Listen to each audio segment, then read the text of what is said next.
there's awareness to forgiveness, and most people don't understand forgiveness. Forgiveness is not saying I forgive you for what you did. Right. Forgiveness is really changing inside you what you hold about that experience against you. So what I created the coin called ultimate forgiveness. And ultimate forgiveness is not going to your brother and say, I forgive you for being a jerk. He goes, and he says, I'm screw not the you. jerk. He says, screw you, you're the jerk. Yep. So forgiveness is not going to them and saying, I forgive you, because, he may say, screw you, I hate you. Mm-hmm. Now what are you going to do? So forgiveness, and reason why forgiveness is such a powerful principle in seemingly spiritual trainings, because spiritual training is really emotional training. It's about, because unforgiveness has lots of emotions, anger, hurt, rage, etc. So I say forgiveness is really a logical process for emotional evolution. So ultimate forgiveness is going inside you and your memories, and you change your references and how you feel about them. Because see, they may not ever remember this happening. They have no recollection of what you did. Yep. Or they see it like it's your fault. Yeah. And they need to forgive you. Yeah. Because again, remember, it's our stuff. And like my oldest son, he and I and a friend was in Scotland. It was at a restaurant where eating haggis, never had it before. And he goes, Dad, do you remember the day you almost caught the house on fire? I go, no, I don't remember that. What happened? He goes, well, you had honeybees and you was boiling water on the stove and you left it. Smoke was barreling out of the house. And you came running, and I was standing there, and you spanked me, and then you ran into the house. I said, I don't remember that, Adam. He said, how can you forget that? It scarred me for life. And I said, Adam, I'm sorry. I don't remember it happening. But he had this internal memory, this internal burning of hurt and pain against me, and I have no memory of it. I mean, it must have been a spur of the moment, bam, whatever happened. But again, unforgiveness is the poison we drink that's destroying ourselves. And it's our own personal memories and references that torment us. Yes. And our references of our parents, like when my kids get together and it's like bash mom day. Remember when mom did this? Remember? And I'm like, that's not even the way, right? But our adult mind sees it different than our child mind. And I was just talking about this morning to Priella. I'm like, right now you think that that's not important, but the little you does think it's important. Mm-hmm. Very important. And the difference is if I can put you back into the little you mindset, then you can experience it and be set free from that point where it was hurt, where you believed something untrue. Mm-hmm. And anybody that has siblings will get together and do that too. They're just like, that's not what happened. That's not what happened. Yeah. The memory and the belief system changed it. It's like strange to think like, well, what's actually true? It's like this one kid. There's 4 kids in the family, and 2 years out of their life they lived out in the country, and those 2 years they didn't go trick-or-treating. The rest of the years they did. But one of the kids said, you never took us trick-or-treating. Right. But they are only 2 of the times that they're using these 2 references only, not the 500 times or the 12 years of times going, but they stuck in this 1-2 experience, and it distorts everything.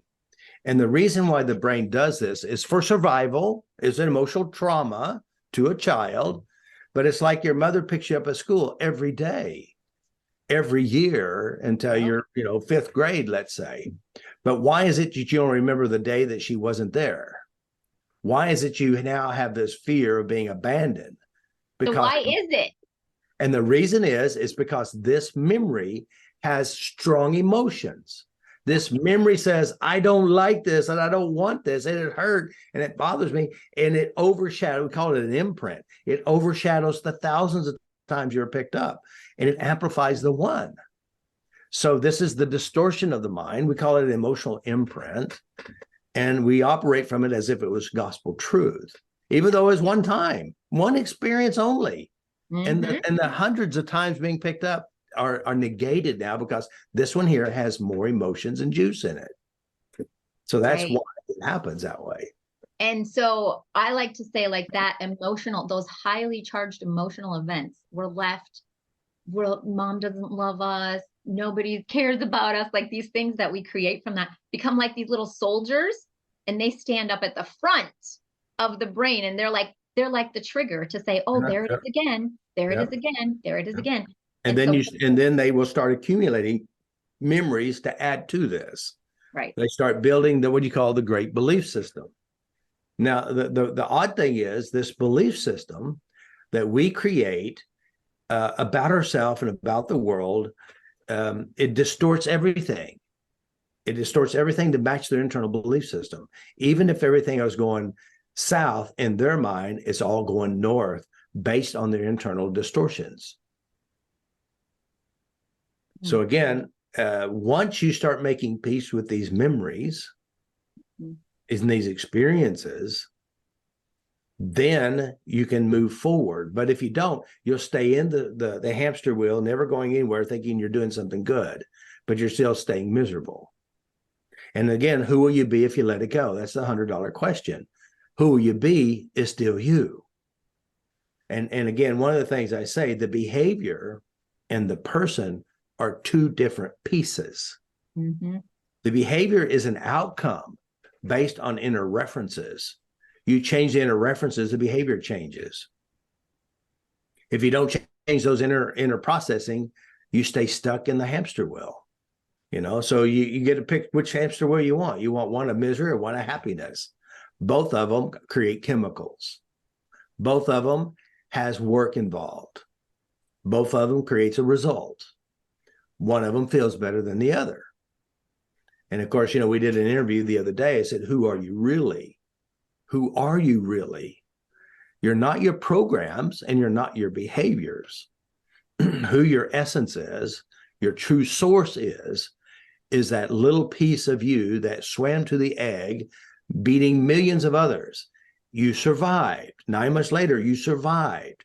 And this survival part of you is pure. It's you can call it the God force, the survival force. And whatever you put on top of that survival system, which is memories, good memories, bad memories, this part of you will start using that to create and manifest. So The distortion is the now, well, let's take distortion. The education laid on education. top of it, because see, look, say for example, you're the 12th child, and Right. and you've got your parents are pissed off and angry, and you're the one that they didn't want because you were the accident that shouldn't have happened. This emotional environment will educate you on your role in that position in that family. Mm-hmm. Right? That's just an education. That's your own personal jungle you're learning to live in. Now, let's say you're the only child, and you're the golden child, the one they've been waiting for.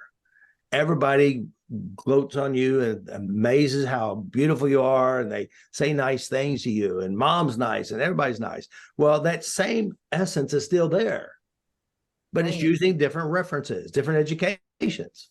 So again, we all have an education, and we'll call trauma is an intense education.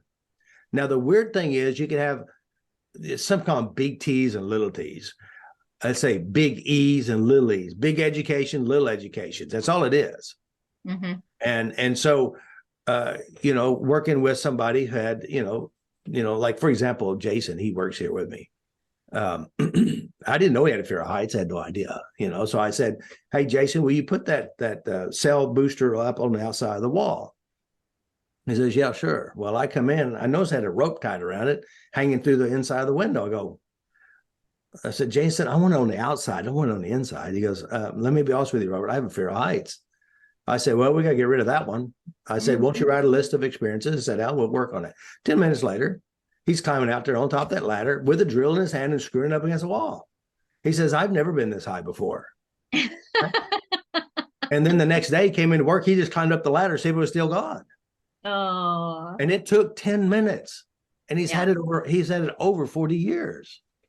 Wow. And it controls his existence. So this is the power of the mind, and knowing how to adjust it, your future will be different. So Mm-hmm. when we talk about, how our brains work and how to update yourself and what traumas are, and forgiveness is saying, I release it from within me. Right. I change it within me. Yeah. Because again, you go to somebody and say, I forgive you, and they hate you. So again, what are Yeah. you gonna do with that? And that's interesting because usually when I'm working with people, I frequently make them aware that they're using this person to feel this way. So, yeah, sure, you use dad to help you feel stupid because Mhm. in your head, dad's the one that made you feel stupid. But every time you replay it, it's just like an Mhm. awareness that whatever you're replaying that person doing in the Right. unforgiveness, you're like, I'm not gonna let this go because then I won't be smart. Mhm. Actually, you're by replaying it, you're using the image to enhance the feeling. But Yeah. forgiveness is when dad thinks you're smart, then you can feel smart. What? Like once I knew how, and this does come back to God for me because I was like trying to forgive all those things that happened. And Mhm. forgiveness was so simple when the memory changed. I'm like, oh, Mhm. I'm literally not focused on that pain anymore. There's not a Right. Right. so so you know, anybody that probably believes in spirituality believes we should forgive. Yeah. But the natural brain, the normal brain says, hold on to it because it's a Right. survival skill. Yeah. Hold Yeah. on. So as soon as it goes to that fear and says, hold on, hold on, hold on, don't forget, don't forget, don't forget. We do that naturally because we believe that's going to prevent it. We're going to catch it before it happens. But God knows, like the forgiveness, every spiritual person that understands forgiveness knows that actually when you let it go, then it's not going to repeat.